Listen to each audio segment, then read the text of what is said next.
Žurnāla Bilance pētījums gandrīz gada garumā ir sniedzis ieskatu 10 Latvijas valstspilsētu ekonomiskajā situācijā, analizējot to attīstības iespējas, šķēršļus, kā arī vietvaru plānus un rīcību. Aplūkojot reģionālo centru vizuālo progresu pēdējo 11 gadu laikā, var rasties iespējas, ka teju visur notiek strauja attīstība. Redzam atjaunotas ielas, jaunas sabiedriskās ēkas un labiekārtotus laukumus.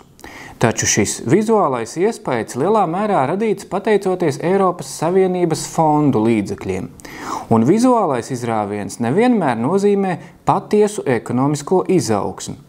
Kad ES fondu naudas plūsma samazināsies, pilsētu spēja turpināt attīstību būs vēl vairāk atkarīga no pašu uzņēmējdarbības izaugsmes. Pētījumā kā aktīvākās un veiksmīgākās valsts pilsētas sevi apliecinājušas Valmiera, Liepāja un Ventspils. To panākumus pierāda gan ekonomiskie rādītāji, gan mērķtiecīga vietvaru rīcība investīciju piesaistē un ražotņu attīstībā.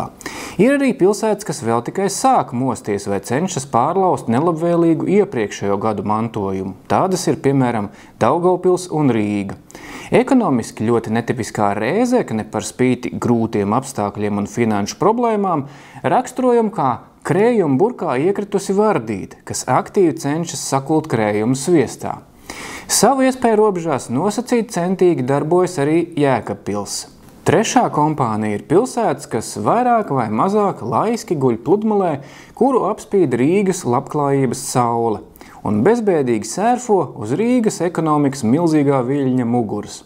Šīs pilsētas visai maz domā pašas par savu saimniecisko attīstību, jo lielākā daļa to iedzīvotāju tāpat strādā galvaspilsētā, nodokļi ienāk, ES fondu nauda tiek apgūta, kopumā dzīve ir laba, iedzīvotāji apmierināti.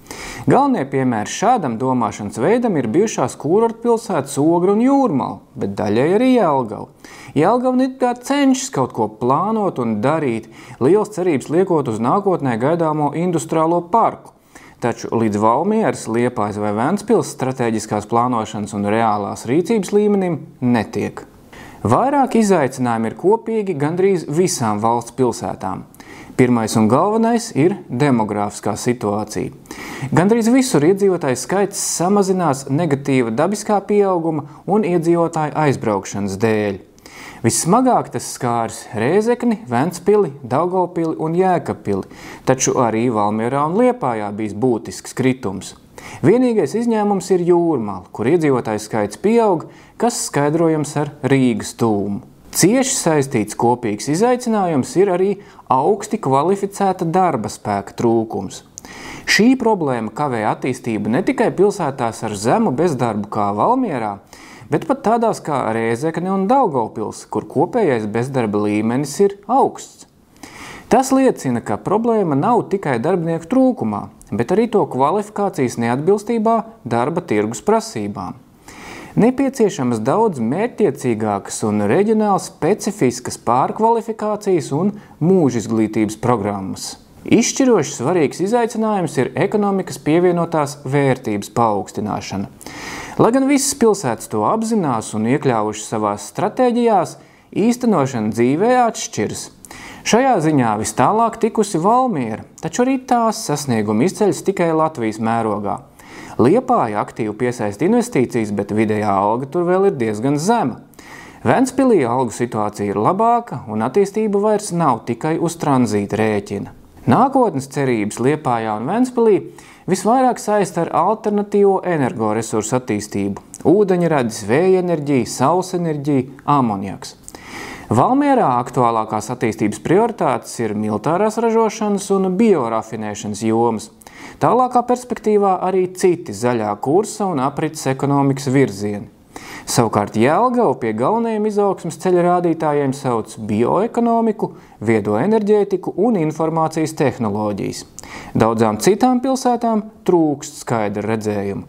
Interesanti, ka gandrīz visas pilsētas stratēģijās min informācijas tehnoloģijas, bet reāli maz dara, jo lielās IT kompānijas dod priekšroku Rīgai vai tās tuvākajai apkārtnei. Vēl viena joma, kur trūkst reālu piemēru, ir akadēmiskā sektora un biznesa sadarbība. Kā pozitīvs piemērs atkal izceļas Valmiera, kur Vidzemes augstskolas klātbūtne ir bijis būtisks faktors biznesa attīstībā. Atsevišķu sadarbības piemērus spēja nosaukt arī Jelgava. Raugoties Baltijas kontekstā, Latvijas valstspilsētas pamatīgi atpaliek. Pēc IKP uz iedzīvotāju 2022. gadā Baltijas reģiona top 20 iekļuva tikai Rīgas reģions, Smiltenes un Līvānu novadi. Pat Valmiera ar novadu ir tikai 23. vietā. Lietuvas un Igaunijas lielākās pilsētas kā Kauņa, Klaipēda un Tartu ir daudz spēcīgāks par Latvijas reģionāliem centriem. Piemēram, Tartu IKP uz iedzīvotāju ir jau gandrīz vienāds ar Rīgas rādītāju, kas skaidrojams ar spēcīgas universitātes esamību un vienlaicīgi attīstītu preču ražošanu un pakalpojumu eksportu. Līdz ar to Latvijas kopējā attīstība būs daudz vairāk atkarīga no galvaspilsētas nekā kaimiņu valstīs. Rīgas un Pierīgas reģions vēl aizvien ir lielākais urbānais reģions Baltijā, un tam ir vislielākais potenciāls kļūt par konkurētspējīgu centru, kas spētu izvilkt visu valsti. Rīgai ir milzīgas priekšrocības kā vienīgajam nozīmīgajam balto apaklīšu pakalpojumu eksporta centram. Tāpat kā Rīgas priekšrocības eksperti atzīmē arī interesantāku pilsētvidi un zemākas mājokļu cenas nekā Viļņā un Tallinā. Valsts līmenī tikai tagad sāk apzināties Rīgas metropoles areāla potenciālu. Kā galvenā risināmā problēma viedās administrācijas un reģionālās attīstības ministrijas ieskatā ir vienota pārvaldības ietvara trūkums starp Rīgu un Pierīgas pašvaldībām. Kopumā ministrija, diemžēl, neizdala valstspilsētas kā atsevišķu prioritāti, bet fokusējas uz veseliem 30 attīstības centriem, kas nozīmē visiem pa druskai, bet ar mazu jēgu katram. Secinājums ir skaidrs. Lai panāktu strauju izrāvienu un mazinātu atpalicību, nepieciešama gudra, drosmīga un izlēmīga rīcība. Tai skaitā arī reģionālajā plānošanā. Vērtīgi ir mācīties no kaimiņiem, bet ne mazāk vērtīgi arī no pašmāju veiksmes stāstiem, jo to pieredze apliecina, ka attīstība ir iespējama arī Latvijas apstākļos, ja vien vietvara rīkojas aktīvi un stratēģiski.